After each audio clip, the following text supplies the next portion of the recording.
அனைவருக்கும் வணக்கம். இன்றைக்கி வந்து பார்த்திங்கன்னா 13/8/2024 செவ்வாய்க்கிழமைக்கு நிஃப்டி, பேங்க் நிஃப்டி அண்ட் இன்றைக்கி எக்ஸ்பைரி இருக்க ஃபின் நிஃப்டி இது மூலியமே சிபிஆர் இண்டிகேட்டர் யூஸ் பண்ணி எப்படி ட்ரேட் பண்ணுறது அப்படிங்கிறத பார்த்துடலாம்.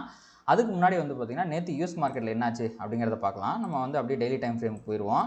ஸோ நேற்று வந்து பார்த்திங்கன்னா யூஎஸ் மார்க்கெட்டில் ஒரு கன்சால்டேஷன் அப்படிங்கிறத நடந்திருக்கு. பெருசாக டேட்டாலாம் எதுவும் வரல. ஆல்ரெடி மார்க்கெட் மேலே போனதுக்கு வந்து பார்த்திங்கன்னா ஒரு சின்ன ப்ராஃபிட் புக்கிங் அப்படிங்கிறது வந்திருக்கு. டவ் ஜோன்ஸ் வந்து பார்த்திங்க அப்படின்னா ஒரு 0.3% கீழே விழுந்துருக்கான். அண்டு எஸ்என்பி வந்து பார்த்திங்கன்னா வெறும் 0.23 பாயிண்ட் மட்டும் ஏறி ஃப்ளாட்டாக முடிஞ்சிருக்கிறான். நாஸ்டாக் வந்து பார்த்திங்கன்னா 0.16% வந்து பாசிட்டிவாக முடிஞ்சிருக்கான். அண்ட் யூஸோட 10 இயர் பாண்டியில் வந்து பார்த்திங்க அப்படின்னா இப்போ லைட்டாக ஏறிட்டு இருக்கு. நேற்று வந்து பார்த்திங்கன்னா ஃபாலில் தான் முடிஞ்சிருக்குது. அண்ட் விக்ஸை பார்த்திங்க அப்படின்னா 1% அவன் ஏறி இருக்கான். மார்னிங் வந்து மார்க்கெட் எல்லாமே கொஞ்சம் ஹையராக இருந்துச்சு ஓப்பனிங்கில். ஸோ மார்னிங்னா அங்கே நேற்று ஈவினிங் சொல்கிறேன் நான். ஸோ யூஎஸ் மார்க்கெட் ஓப்பன் ஆன டைமில் வந்து பார்த்திங்கன்னா பாசிட்டிவாக இருந்துச்சு. அப்போ வந்து விக்ஸ் வந்து ஃபால் ஆச்சு. ஃபர்தராக மார்க்கெட்டில் ஒரு செல் ஆஃப் வந்த உடனே டுவர்ட்ஸ் எண்டு கொஞ்சம் செல் ஆஃப் வந்துருச்சு. அதனால் வந்து பார்த்திங்கன்னா விக்ஸ் திருப்பி ஏறிடுச்சு. ஸோ இதை பற்றி பெருசாலாம் ஒன்றும் பயப்பட தேவையில்லை. பெருசாக டேட்டாவும் வந்து பார்த்திங்கன்னா நேற்று யூஎஸ் மார்க்கெட்டில் எதுவும் வரல. அண்ட் யூஎஸ் மார்க்கெட்டோட மற்ற ஹெவிவேட் ஸ்டாக்ஸை பொறுத்த வரைக்கும் எல்லாருமே வந்து பார்த்திங்கன்னா கொஞ்சம் ஃப்ளாட்டாக தான் க்ளோஸாக வச்சுருக்காங்க. பெரிய நெகட்டிவ்னு சொல்ல முடியாது. என்விடியா மட்டும் வந்து பார்த்திங்கன்னா ஆல்ரெடி பெரிய செல் ஆஃப் இருக்கிறதுனால ஒரு 4% ஏறி இருக்கான். இவனுமே வந்து பார்த்திங்கன்னா எனக்கு தெரிஞ்சு இந்த கன்சால்டேஷனை முடிச்சிட்டான்னு நினைக்கிறேன். ஒரு ஸ்டாக்கு கன்சால்டேட் ஆகாமல் எப்படிங்க ஏற முடியும்?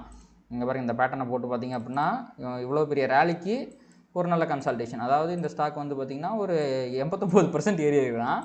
89% இருக்குது. அதோட டாப்பிலிருந்து ஒரு 30% 35% வந்து இறங்கிட்டான். இது இப்போ பிரேக் அவுட் கொடுத்தான் அப்படின்னா கண்டிப்பாக அது ஒரு வேலிட் பிரேக் அவுட் ஆகி ஃபர்தராக என்விடியா மேலே போகிறதுக்கு வாய்ப்பு இருக்குது. என்விடியா மேலே போகும்போது வேறு வழியே கிடையாது. நாஸ்டாக்கு மேலே போய் தான் ஆகணும். செப்டம்பரில் வேறு கண்டிப்பாக ரேட் கட் பண்ண போகிறாங்க. அதனால் பெருசாக இதுக்கப்புறம் குளோபல் லெவலில் நம்ம வந்து பெரிய செல் ஆஃப்லாம் எதிர்பார்க்க முடியாது. அன்டில் இந்த ஈரான் இஸ்ரேல் ஏதாவது ஏதாவது பெருசாக சம்பவம் நடக்காத வரைக்கும் நமக்கு எதுவும் பிரச்சனை கிடையாது. அடுத்து வந்து பார்த்திங்கன்னா இன்னும் சில இம்பார்ட்டன்ட் நியூஸாக இருக்குது. நான் நேற்றே சொல்லியிருந்தேன் HDFC பேங்கோட அந்த MSCI வெயிட்டேஜ் எவ்வளோ அப்படி இருக்கிறது. ஆல்ரெடி வந்து 3.5 இருந்திருக்கு போல் இருக்குது. அது 7.5 கிட்டத்தட்ட டபுளாக வந்து வெயிட்டேஜ் இன்க்ரீஸ் பண்ணுற மாதிரி நான் சொல்லியிருந்தாங்கல்ல. அதை வந்து நான் போய் பார்த்தேங்க நேற்று. அந்த இண்டெக்ஸே பார்த்தேன். அதில் வந்து HDFC பேங்கோட ஷேரை வந்து இவ்வளோ வந்து இன்க்ரீஸ் பண்ணிட்டாங்க அப்படிங்கிற மாதிரி எந்த டேட்டாவுமே கிடையாது. ஆனாலுமே அந்த டேட்டா இல்லை அப்படின்னாலுமே மார்க்கெட் அது பாதிக்காதா அப்படிங்கிறத சைக்காலஜிக்கலாக நம்ம எப்படி புரிஞ்சுக்கலாம் அப்படிங்கிறத நம்ம பார்க்க போகிறோம். ஸோ இது புரிஞ்சாலே உங்களுக்கு மார்க்கெட் வந்து எப்படி ஒர்க் ஆகுது அப்படிங்கிறது ஓரளவுக்கு புரிஞ்சிருங்க. ஸோ இங்கே பாருங்கள், இந்த ஆர்டிக்கல் வந்து நேற்றே வந்திருக்கு. இதில் வந்து ஒரு 7 ஸ்டாக் வந்து Vodafone Idea, Dixon Technologies and இன்னும் ஒரு சில ஸ்டாக்ஸ் எல்லாம் வந்து பார்த்திங்கன்னா ஆட் பண்ண போகிறதா சொல்லியிருக்காங்க. அண்ட் HDFC பேங்க் ஷேரோட வெயிட்டேஜ் வந்து இன்க்ரீஸ் ஆகும் அப்படின்னு சொல்லியிருக்காங்க. ஸோ இதுலேயே அவங்க வந்து கிளியர் அண்ட் கட்டாக இது பண்ணிட்டாங்க. 3.8% இருந்து 7.2 to 7.5% வந்து ஏறப்போகுது அப்படிங்கிறத அவங்க சொல்லிட்டாங்க. ஸோ கிட்டத்தட்ட 25,000 கோடி வந்து பார்த்திங்கன்னா எஃப்ஐ வந்து இதை வந்து பை பண்ண போகிறாங்க அப்படிங்கிற எல்லாத்தையுமே வந்து சொல்லிட்டாங்க. So the positioning will likely to start from 13th August it self. அதாவது இன்னிலிருந்தே வந்து வாங்கப்படும் அப்படிங்கிற மாதிரி எல்லாத்தையுமே சொல்லியிருக்கிறாங்க. ஓகேங்களா? அப்படி அவங்க சொன்ன டேட் என்ன? 12th August. டைம் என்ன? 12:23 PM. அதாவது நேற்று மத்தியானம் 12:30க்கே இந்த ஆர்டிக்கல் வந்து ரிலீஸ் ஆயிடுச்சு. அதுக்கப்புறம் HDFC பேங்க்கில் ஏதாவது ஒரு பாசிட்டிவிட்டி இருந்துச்சா? இந்த நியூஸ் வந்ததுக்கப்புறம் அதில் எந்த ஒரு இம்பேக்ட்டுமே இல்லை. அப்படி இருந்துச்சு அப்படின்னா உங்களுக்கு வந்து இந்த நியூஸ் வந்து நேற்றே இம்பேக்ட் ஆயிடுச்சு, இம்பேக்டை க்ரியேட் பண்ணிடுச்சு. ஸ்பெக்குலேட் பண்ண ஆரம்பிச்சிட்டாங்க HDFC பேங்கோட ப்ரைஸ் ஏறப்போகுது அப்படின்ட்டு. ஸோ நிறைய பேர் வந்து அதை வாங்க போகிறாங்க அப்படின்னு அர்த்தம். பட் இந்த நியூஸ் வந்ததுக்கப்புறமே அதில் பெரிய இம்பேக்ட்லாம் கிடையாது. மார்னிங் அவன் HDFC பேங்க் பாசிட்டிவாக தான் இருந்தான். ஏன்னா ஃப்ரைடே அன்றைக்கி வந்து பார்த்திங்கன்னா அவங்களுக்கு வந்து ஆனுவல் ஜென்ரல் மீட்டிங் நடந்துச்சு. அதில் வர்ற இம்பேக்டை பொறுத்து அவன் வந்து மார்னிங் பாசிட்டிவாக இருந்தான். பட் டுவர்ட்ஸ் எண்டு வந்து செல் ஆஃப் நடந்திருக்குது. அண்ட் ஹெவி செல் ஆஃப்னு சொல்லலாம். எல்லா பேங்கிங் செக்டரில் இருக்குது எல்லா ஸ்டாக்குமே மார்னிங் பாசிட்டிவாக தான் இருந்துச்சு. ஏன்னா 300 பாயிண்ட்டுக்கு மேலே பாசிட்டிவாக போனாலும் அதுக்கப்புறம் கீழே விழுந்துச்சு. ஸோ இந்த நியூஸ் வந்து HDFC பேங்கை எந்த விதத்துலையும் பெருசாக பாதிக்காது. 2% 3%லாம் வந்து பெருசாக எதிர்பார்க்க முடியாது அப்படிங்கிறது நேற்று வெளியிட்ட இந்த ஆர்டிக்கலை வச்சே நம்ம தெரிஞ்சுக்கலாம். அதாவது இந்த ஈவெண்ட்டுக்கு முன்னாடியே நம்மளால் தெரிஞ்சுக்க முடியும் ஸ்பெக்குலேஷன் நடக்குதா, அதை வந்து இந்த நியூஸ் அடிப்படையாக வச்சு அந்த ஷேர் ப்ரைஸை ஏற்ற போகிறாங்களா இல்லையா அப்படிங்கிறத இந்த மாதிரி விஷயங்களை வச்சே நம்ம வந்து பண்ணிக்கலாம். ஒரு இடத்துல வந்து ஸ்பெக்குலேஷன் நடந்து ஃபர்தராக அதோட ப்ரைஸ் மேலே போகுது அப்படிங்கிறது வந்து பார்த்திங்கன்னா பியூராக இந்த மாதிரி தான் நடக்குங்க. உங்களுக்கு நேற்று ஏற்றலைன்னா இன்றைக்கி ஏற்ற மாட்டாங்க. ஏற்றுறதா இருந்தால் நேற்றே ஏற்றிருப்பாங்க. ஈவெண்ட்டுக்கு முன்னாடியே அது பாசிட்டிவ்னு தெரிஞ்சு ஏற்றிருப்பாங்க. அப்போ நேற்று ஏற்றலைன்னா இன்றைக்கும் ஏறாது அப்படிங்கிறது தான் வந்து இன்டர்பிரிட்டேஷன். ஸோ கண்டிப்பாக இது உங்களுக்கு வந்து புரிஞ்சிருக்கும் அப்படின்னு நான் நம்புகிறேன். அண்ட் நேற்று இன்னொரு பாசிட்டிவான விஷயம் வந்து இந்தியா ரிலேட்டடாக வந்துச்சு. அது என்ன அப்படின்னு பார்த்தீங்கன்னா இந்தியாவோட இன்ஃப்ளேஷன் டேட்டா வந்து நேற்று வந்துருந்துச்சு. அது வந்து பார்த்திங்கன்னா 3.5% வந்து பார்த்திங்கன்னா குறைஞ்சிருச்சு. ஸோ இது வந்து பார்த்திங்கன்னா லாஸ்ட் 5 இயர்ஸில் வந்து பார்த்திங்கன்னா டார்கெட்டை விட கம்மியாக வந்திருக்கு அப்படின்னு வந்து சொல்லியிருக்காங்க. இதுவுமே வந்து பார்த்திங்கன்னா நம்ம மார்க்கெட்டுக்கு ரொம்பவே வந்து ஒரு பாசிட்டிவான விஷயங்க. ஸோ இதான் வந்து பார்த்திங்கன்னா மார்க்கெட் அஃபெக்டிங் நியூஸ். யூஎஸ் மார்க்கெட்டில் பெருசாக டேட்டாவும் எதுவும் வரல. எக்கனாமிக் கேலண்டரில் பார்த்தீங்க அப்படின்னா நேற்று மார்க்கெட் அஃபெக்ட் பண்ணுற எந்த டேட்டாவுமே வரல. இன்றைக்கி வந்து பார்த்திங்கன்னா ஒரே ஒரு டேட்டா இருக்குது, ப்ரொடியூசர் ப்ரைஸ் இண்டெக்ஸ் அப்படிங்கிற டேட்டா வந்து இன்றைக்கி வருது. இது வந்து மார்க்கெட்டை ரொம்ப ஸ்லைட்டாக வந்து இம்பேக்ட் பண்ணுறதுக்கு வாய்ப்பு இருக்குது. ஸோ இதை விட வந்து பார்த்திங்கன்னா நாளைக்கு வர்ற இந்த இன்ஃப்ளேஷன் டேட்டா, நமக்கு மட்டும் இன்ஃப்ளேஷன் டேட்டா வராது, யூஎஸ்க்கு இன்ஃப்ளேஷன் டேட்டா வரும். இந்த இன்ஃப்ளேஷன் டேட்டாவும் இந்த ரீட்டைல் சேல்ஸ் டேட்டாவும் வந்து உங்களுக்கு வந்து வருதுன்னு நினைக்கிறேன். மேபி திஸ் வீக்கில் ஏதோ ஒரு நாள் ரீட்டைல் சேல்ஸ் டேட்டாவும் இருக்குது. ஸோ அது ரெண்டு தான் வந்து பார்த்திங்கன்னா நமக்கு வந்து மார்க்கெட் அஃபெக்ட் பண்ணும்.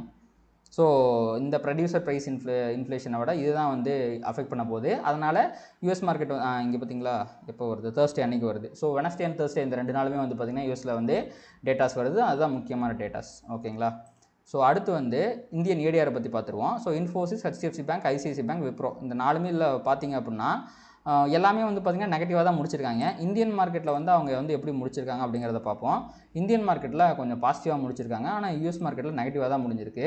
ஸோ அதில் தப்பி பிழைத்த ஒரே ஒரு ஸ்டாக் அப்படிங்கிறது வந்து பார்த்திங்கன்னா உங்களுக்கு வந்து இன்ஃபோசிஸ் மட்டும்தான் ஃப்ளாட்டாக முடிச்சிருக்காங்க 0.05%. ஆனால் இவங்க 1.5% ஏறினா. அப்போ நிஃப்டி பேங்க் நிஃப்டி ரெண்டுலேயுமே வந்து பார்த்திங்கன்னா ஏடிஆரில் எந்த ஒரு சென்த்துமே இல்லை. ஸோ இது வந்து பார்த்திங்கன்னா ஒரு சின்ன நெகட்டிவிட்டி தான். அடுத்து வந்து எஃப்ஐடிஏ டேட்டா பார்த்திங்க அப்படின்னா இங்கே பாருங்கள், டிஏ வந்து ஒரு 4400 கோடி வந்து பை பண்ணியிருக்காங்க. ஆனால் எஃப்ஐ வந்து பாருங்கள் திருப்பியும் 500 கோடி வாங்கிட்டு தான் நேற்று 4600 கோடி வந்து செல் பண்ணி வச்சுருக்காங்க. இதுவுமே மார்க்கெட்டுக்கு ரொம்ப ஒரு நெகட்டிவான விஷயம் தான். ஸோ அடுத்து வந்து பார்த்திங்கன்னா வேர்ல்டு மார்க்கெட் ஃபியூச்சர்ஸை பொறுத்த வரைக்கும் இப்போதைக்கு நேற்று வந்து யூஎஸ் மார்க்கெட் ஃப்ளாட்டாக தான் முடிஞ்சு, இப்போவுமே அவங்க ஃப்ளாட்டாக தான் ட்ரேட் ஆகிட்டு இருக்காங்க. அண்ட் யூரோப்பியன் மார்க்கெட்டும் வந்து பார்த்திங்கன்னா ஃப்ளாட்டாக தான் இருக்குது. ஸோ ஜப்பான் மார்க்கெட்டு பாசிட்டிவாக இருக்குது. ஜப்பான் மார்க்கெட் மட்டும் ஆல்ரெடி ஓவர் சோல்டு இருக்கிறதுனால அவன் பாசிட்டிவாக இருக்கான். ஸோ வேர்ல்டு மார்க்கெட் மற்ற எல்லா மார்க்கெட்டுமே கொஞ்சம் பாசிட்டிவாக தாங்க இருக்குது, பெரிய நெகட்டிவிட்டிலாம் கிடையாது. ஆனால் இந்த கிஃப்ட் நிஃப்டி மட்டும் பார்த்திங்க அப்படின்னா 340 அப்படின்ட்டு ரொம்ப ஃப்ளாட்டாக இருக்கான். ஒரு பாசிட்டிவிட்டியே தெரில. வர டேட்டாஸ் எல்லாமே வந்து பார்த்திங்கன்னா பாசிட்டிவாக தான் இருக்குது. ஆனால் ப்ரைஸில் அது இன்னும் ரெஃப்ளெக்டே ஆக மாட்டேங்குது. Maybe some kind of negativity இருக்குது அப்படிங்கிறது கிளியராக தெரியுது. So flat opening plus or minus ஒரு 10-20 பாயிண்ட்ஸ் தான் வந்து பார்த்திங்கன்னா இப்போதைக்கு வந்து ஓப்பனிங் அவன் கொடுக்குறான். ஸோ இது வந்து ரொம்பவே நல்ல விஷயம்னு வச்சுங்களேன். ஏன்னா நான் வேறு அயன் கண்டர் எடுத்திருக்கேன், அதனால் சொல்கிறேன். அண்ட் ரெண்டாவது விஷயம் என்ன அப்படின்னு பார்த்தீங்கன்னா நேற்று வந்து நிஃப்டி வந்து எப்படி என்ன பண்ணுச்சு, நேற்று வந்து பார்த்திங்கன்னா டெய்லியில் வந்து பார்த்திங்கன்னா ஒரு டோஜி கேண்டில் போட்டுக்கிறான்.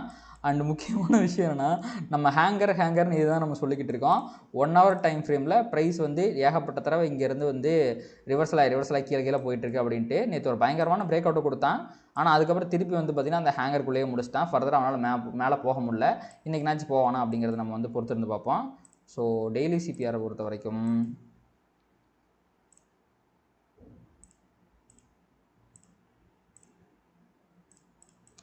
எஸ், நேற்று வந்து ஒரு ட்ரெண்டிங் டே, நேரோ சிபிஆர் வந்து ட்ரெண்டிங் டே அப்படின்னு காமிச்சிருந்தான். அந்த ட்ரெண்டு வந்து பார்த்திங்கன்னா ஆயிடுச்சு. ஏன்னா நிஃப்டி வந்து பார்த்திங்கன்னா பாட்டம்லேருந்து ஹைக்கு 255 பாயிண்ட் ஏறிட்டான். இதை விட பெரிய ட்ரெண்டிங் எதிர்பார்க்க முடியாது. ஆனால் ஃபைனல் ஹவரில் வந்து பார்த்திங்கன்னா செல் ஆஃப் அப்படிங்கிறது நடந்து போய் கீழே வந்து ஃப்ளாட்டாக தான் முடிச்சிருந்தான். நேற்று முடிக்கும்போது 20 பாயிண்ட் நெகட்டிவில் முடிச்சிருந்தான்.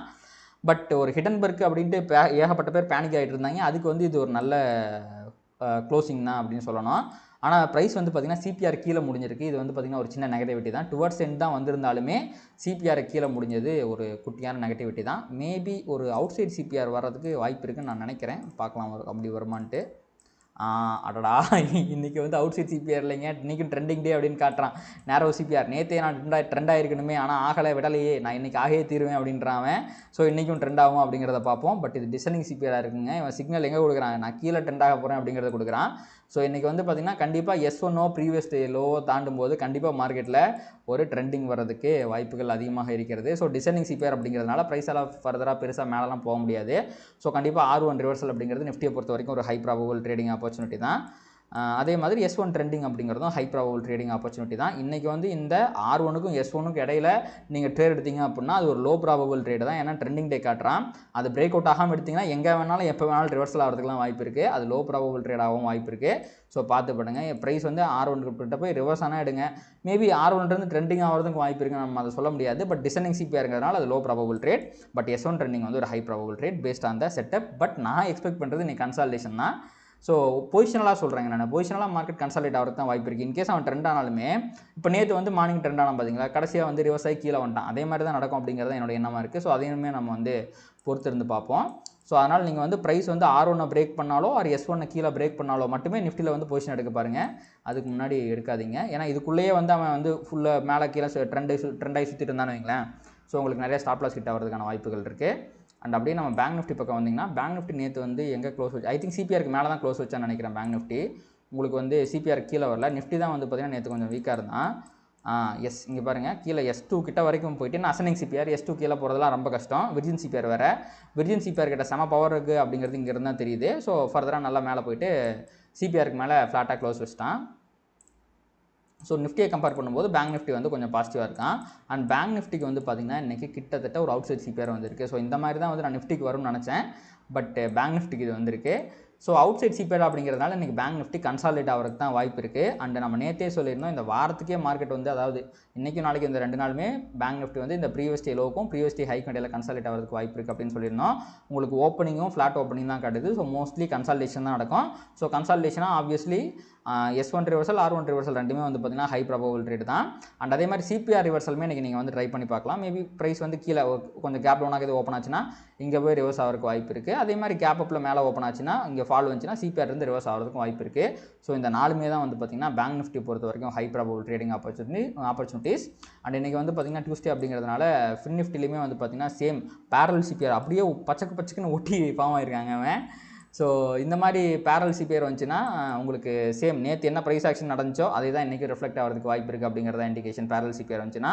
பட் ஃபின் நிஃப்டி அப்படிங்கிறது பேங்க் நிஃப்டி தான் மோஸ்ட்லி ஃபாலோ பண்ணும். ஃபினான்ஷியல், அதாவது பேங்கிங் ஸ்டாக்ஸான HDFC, ஆக்சிஸ், ICICI தான் இதில் வந்து பார்த்திங்கன்னா ஹெவி வெயிட் அப்படிங்கிறதுனால நீங்கள் பேங்க் நிஃப்டியை வந்து கன்சிடர் பண்ணிக்கலாம். ஸோ பேங்க் நிஃப்டியில் சொன்ன சேம் அதே தான், R1 reversal, S1 reversal, CPR ரிவர்சலில் மேலே புல்லிஷாக இருந்தாலும் பீரிஷாக இருந்தாலும் இது நாலுமே வந்து பார்த்திங்கன்னா ஃபின் நிஃப்டிக்கு வந்து ஒரு ஹை ப்ராபபிள் பேட்டர்ன்ஸ் தான்.